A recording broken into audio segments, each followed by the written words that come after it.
নমস্কাৰ গগো স্পৰ্টছ শ্ৰেণীৰ প্ৰতিযোগিতা দৰ্শকক স্বাগতম জনাইছোঁ আৰু মই বৰ্তমান উপস্থিত আছোঁ RG বৰুৱা ক্ৰীড়া প্ৰকল্পৰ স্কোৱাছ কোৰ্টৰ বাহিৰত আৰু মোৰ সৈতে উপস্থিত আছে এগৰাকী উদীয়মান স্কোৱাছ খেলুৱৈ তেখেত হ'ল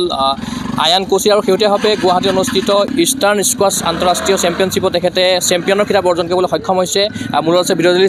জাপানে দেখা পোৱা পৰিৱেশ যিহেতু কিছু মুহূৰ্তৰ পূৰ্বে আয়ান কোচিকে 11 অনুৰ্ধ শাখাত চেম্পিয়নৰ খিতাপ দখল কৰি অসমলৈ গৌৰৱ কঢ়িয়াবলৈ সক্ষম হৈছে তোমাক প্ৰথমতে স্বাগতম জনাইছোঁ এখন ইণ্টাৰনেশ্যনেল টুৰ্ণামেণ্টত তুমি আজি চেম্পিয়নৰ খিতাপ দখল কৰিবলৈ সক্ষম হ'লা কি ক'বা এই মুহূৰ্তত ভাল লাগিছে বহুত মানুহ আহিছিল সিহঁতৰ খেলিব পাই ভাল লাগিছে টাফ আছিল অলপ কাকাৰ লগত খেলিলা তুমি নহয় মোৰ ফাৰ্ষ্ট ৰাউণ্ড ৰিয়াজ আগৰৱালৰ লগত আছিল তাৰ লগত জিকি পেলাই মই কোৱাৰ্টাৰ ফাইনেল পালোঁ কোৱাৰ্টাৰ ফাইনেলখন বঞ্চ ৰাঠি এটা ল'ৰা এটাৰ লগত আছিল তাৰ লগত জিকি পাই ছেমি ফাইনেল পালোঁ ছেমি ফাইনেলত আগষ্টে ওপৰৰ লগত আছিল আৰু তাৰ লগত জিকি ফাইনেলত ৱেট চাংঘা নাৰিয়ালত জিকিলোঁ আৰু প্ৰিপেৰেশ্যন কেনেকুৱা কৰিছিলা খেলাৰ মুহূৰ্তত প্ৰিপেৰেশ্যন ৰাতিপুৱা 5টা বজাত উঠিছিলোঁ 5টা বা 6:30লে ফিটনেছ খেলি পেলাই স্কুল যাওঁ তাৰপিছত আবেলি 5টা মানে 5টাৰ পৰা 8টালৈ খেলোঁ সেনেকৈ ৰাতিপুৱা আকৌ আৰু তোমাৰ ঘৰ গুৱাহাটীতে ইয়াতে গুৱাহাটীতে খালি আমি নুমলীগড়ত থাকোঁ দেউতাৰ কৰ্মসূত্ৰে বাহিৰত থাকা প্ৰেক্টিছটো ক'ত কৰা গুৱাহাটীত ক'লে নুমলীগড়ত কৰা নুমলীগড়তে কৰোঁ নুমলীগড় ক'ত কৰা তাত কোৰ্ট আছে হয় আৰু আগতেও পাইছা তুমি এবাৰ ইয়াৰ প্ৰথম নহয় আগতেও পাইছা তুমি ক'ত পাইছা আগতে মই কি কয় নেশ্যনেল আছিল চেন্নাইত তাত ৰানাৰ্ছ আপ হৈছিলোঁ আৰু ইষ্টাৰ্ণ চেলেঞ্জাৰ ৱেষ্ট বেংগলত আছিল তাত ফাৰ্ষ্ট হৈছিলোঁ আৰু ইয়াত এটা ব্ৰহ্মপুত্ৰ আছিল তাত ৰানাৰ্ছ আপ হৈছিল আজি অলিম্পিক পদকজয়ী লাভলীনা বৰগোহাঁই তোমাক মেডেল দিলে তোমাক ট্ৰফি দিলে কেনেকুৱা লাগিছে ভাল লাগিছে বহুত কি ক'বা বাইদেউৰ কথা লগ পাইছা আগতে প্ৰথম লগ পাইছা তেখেতৰ দৰে অলিম্পিক পদকজয়ী খেলুৱৈ হ'ব বিচাৰা তুমি ভৱিষ্যতে বিচাৰোঁ হয় আৰু এবাৰ যি ট্ৰফিটো দেখাই দিয়া দৰ্শকসকলে যিটো ট্ৰফি আজি তুমি চেম্পিয়নৰ খিতাপ দখলেৰে পাবলৈ সক্ষম হ'লা এইটোৱে হ'ল সেইটো ট্ৰফি আণ্ডাৰ 11 বয়জত তুমি অৰ্জন কৰিবলৈ সক্ষম হ'ল এই মুহূৰ্তত দেউতাক আছে মই দেউতাকক ওচৰত যাব খুজিছোঁ আইনে যিহেতু শেহতীয়াভাৱে কেইবাটাও মানে গুৰুত্বপূৰ্ণ টুৰ্ণামেণ্টত পদক দখল কৰিছে গতিকে কি ক'ব এই মুহূৰ্তত ফাৰ্ষ্টতেতো একচুৱেলি ক্ৰেডিটটো আয়ান তাৰপিছত আয়ানৰ কোচ মোহিত তনৱাৰ আৰু আমাৰ তাতে যোনখিনি স্কোৱাছ প্লেইং ফ্ৰেটাৰ্নিটি আছে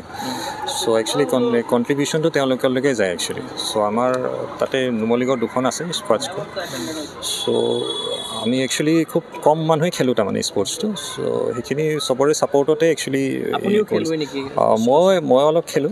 খেলোঁ মই যিখিনি সময় পাওঁ ইহঁতৰ লগতে অলপমান খেলি ইহঁতকো টাইম দিওঁ চ' বাকীখিনি সেই কোচ আৰু ইয়াৰ নিজৰ কণ্ট্ৰিবিউশ্যন কোচ আছে মোহিত তনৱাৰ বুলি তেখেতে JSWৰ কোচ হয় চ' তেখেতো ইয়াতে আছে আমাৰ কলিয়নী ক্লাবত অনা হৈছে তাৰমানে স্কোৱাছত কেতিয়াবা জড়িত হৈ আছে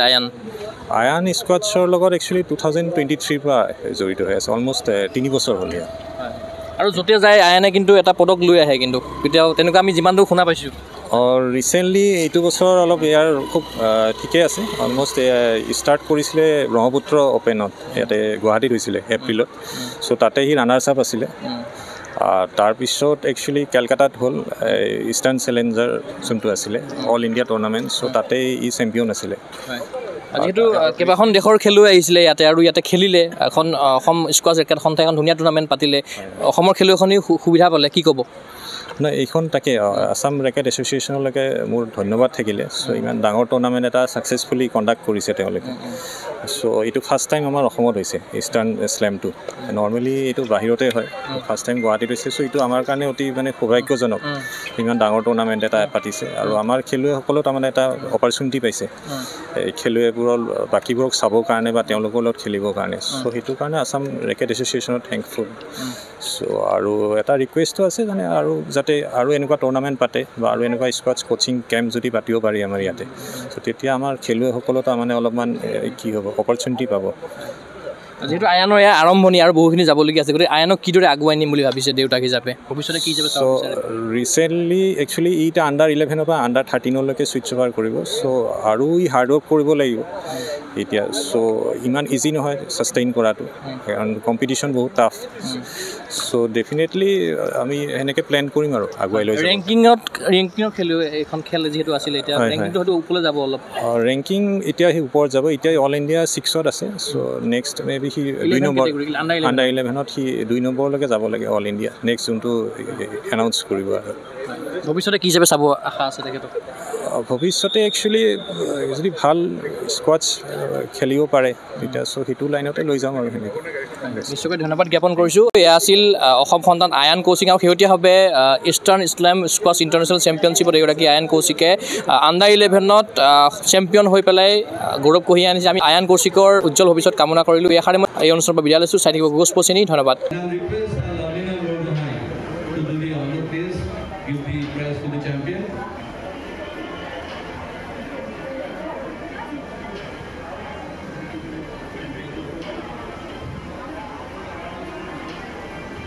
I is from Assam, so I requested Lavina to do this honor to him.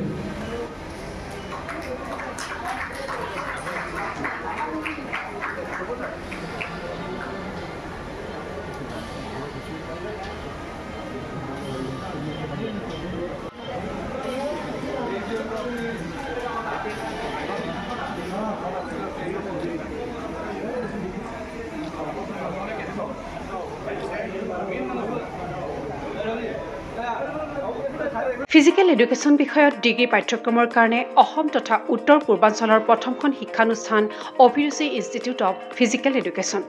2 বছৰীয়া ফিজিকেল এডুকেশ্যনৰ BPEd পাঠ্যক্ৰম আৰু 4 বছৰীয়া BPES পাঠ্যক্ৰমৰ বাবে নামভৰ্তি চলি আছে